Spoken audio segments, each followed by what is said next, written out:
அஸ்ஸலாமு அலைக்கும் வரஹ்மத்துல்லாஹி வபரகாத்துஹு. தினமும் ஒரு ஹதீஸ்.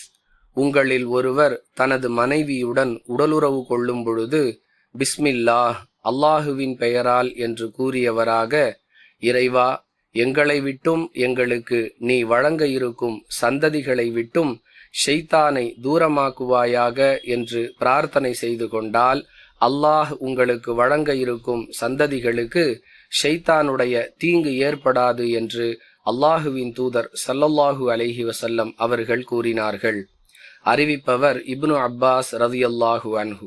நூல் புகாரி, ஹதீஸ் எண் 3271.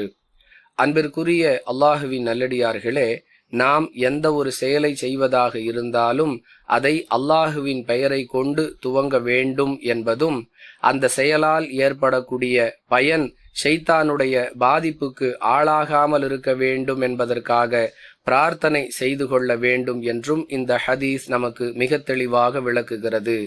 யார் நபிகளாருடைய இந்த வழிமுறையை கடைபிடித்து நடக்கிறாரோ நிச்சயம் அவர் அதற்குரிய பயனை அடைந்து கொள்வார் என்பதில் எந்த சந்தேகமும் இல்லை. வாஹிரு தஅவானா அனில் ஹம்துலில்லாஹி ரப்பில் ஆலமீன். அஸ்ஸலாமு அலைக்கும் வரஹ்மத்துல்லாஹி வபரகாத்துஹு.